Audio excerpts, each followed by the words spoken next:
Kamis malam, Kaisang Pangarep meninjau tempat tasyakuran pernikahannya di Pura Mangkunegaran, Solo.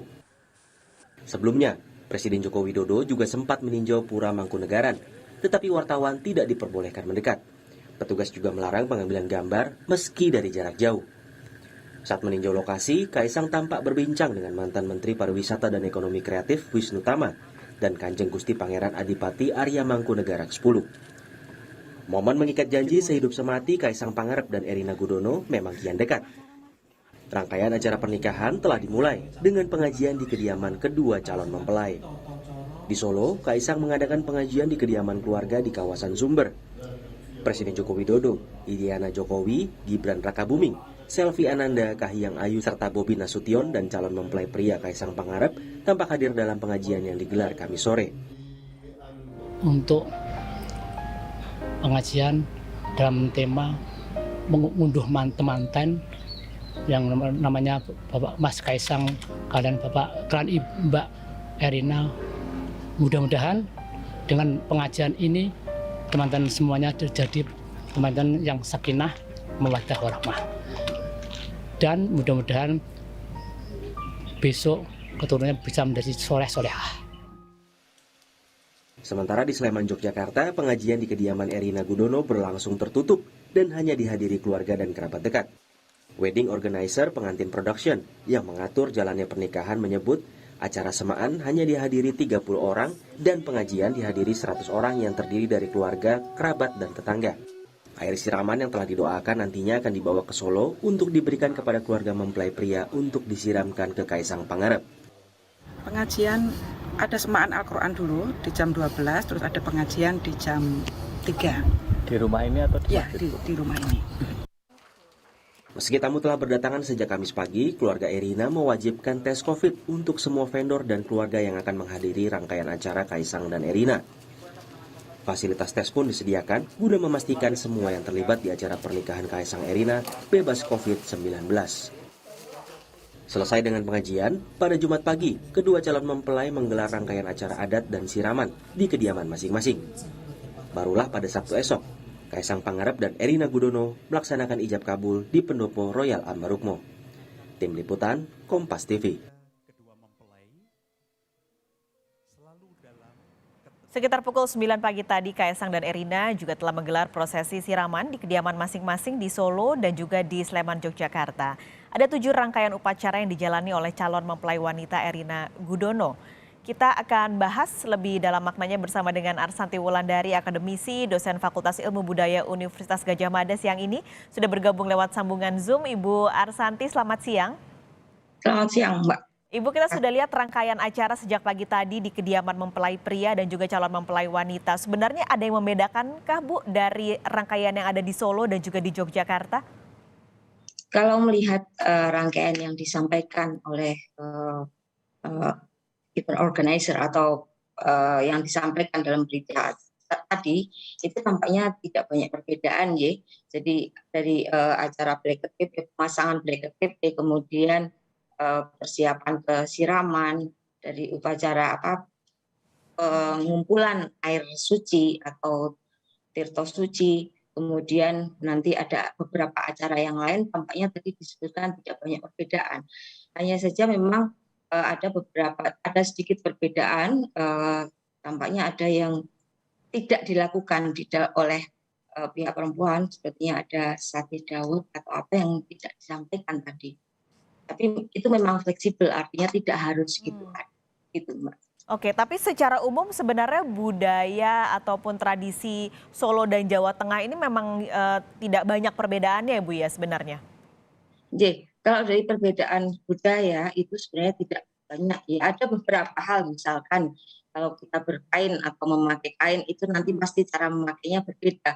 Hanya saja nanti kita akan melihat di dalam prosesi bahwa akan memakai gaya mana. Misalnya nanti di gaya Yogyakarta dia akan memakai busana dengan gagrak payukyo atau gaya Yogyakarta, yang akan berbeda nanti kalau misalnya dia akan adakan acara di Solo, kemungkinan menggunakan adat Solo, maka akan menggunakan busana dengan tradisi Solo. Misalkan pada pemakaian nyamping nantinya seperti itu.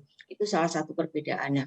Kemudian upacara-upacara yang lain yang dilakukan tampaknya tidak banyak berbeda. Ini sebenarnya maknanya apa sih Bu dari masing-masing yang tadi kita sudah saksikan juga sejak pagi rangkaian acara, mungkin sampai nanti malam akan ada mitoni Bu? Oh iya, kita akan coba lihat tadi dari KTP tadi dari awal pemasangan ya, kita melihat bagaimana orang tua mempelai begitu memasangkan black KTP itu anyaman daun yang kemudian ditempelkan di depan rumah utama, biasanya seperti itu. Itu sebagai aling-aling, ya, seperti yang ada di dalam tayangan ini. Kita lihat Pak Jokowi memasangkan aling-aling atau black KTP ini sebagai payon atau sebagai peneduh gitu, supaya yang ada di dalamnya itu merasa teduh begitu ya. Itu merupakan anyaman belara. Belara itu apa? Belara itu daun-daun dari kelapa itu ya. Kemudian kita juga nanti tadi sempat juga melihat disampaikan juga ada upacara cetek geni itu ketika ada di pihak putri. Di pihak putri tadi disampaikan ada cetek geni. Cetek geni itu memulai api. Jadi api pertama sangat mungkin dan memang itu dilakukan ketika pengantin putri, keluarga pengantin putri itu mantu itu mempunyai acara untuk pertama kalinya. Jadi sangat mungkin Mbak Erina ini menjadi pembuka acara di dalam keluarga mereka, gitu ya. Meskipun ada kakak, tapi yang menikah pertama kali itu Mbak Erina, sehingga orang tua itu melakukan cetek geni.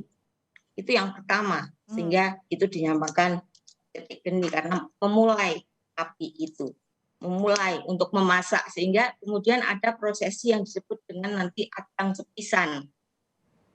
Adang sepisan itu memasak yang pertama kali. Adang itu sebenarnya memasak untuk nasi. Mengapa demikian? Karena di dalam prosesi, di dalam sebuah punya kerja, orang punya kerja begitu, maka ibu akan membagikan banyak ya semacam bersedekah seperti itu. Harapannya supaya apapun yang mereka terima, apapun yang mereka nanti dapatkan itu akan bisa dibagikan juga kepada yang lain. Itu harapan. Jadi semua tidak lepas dari harapan ataupun doa dari orang tua itu, Mbak. Oke, untuk kelancaran tentunya kehidupan pernikahan anaknya. Ini berarti nanti yang malam Bu, Midodareni, nanti Kaisang juga akan pergi ke Yogyakarta untuk menggelar acara Midodareni di kediaman Erina. Ini apa maknanya Bu? Iya, belum Midodareni tapi tampaknya ada juga tentang ini ya Mbak, siraman gitu ya, yang tadi banyak ditayangkan. Siraman itu sendiri merupakan tradisi bersuci atau pengantin di sini mensucikan diri. Jadi yang nyirami pertama kali itu adalah orang tua, yang kemudian sekarang berkembang menjadi orang-orang lain, orang tua yang lain yang baik track record-nya begitu, sehingga dia bisa memberikan doa yang baik pada pengantin. Kemudian itu airnya bersumber dari 7 sumber, tadi seperti yang disampaikan oleh Mbak juga, 7 sumber itu dari sumber-sumber yang baik harapan. Dan kemudian itu diakhiri dengan muloni atau memberi air wudhu.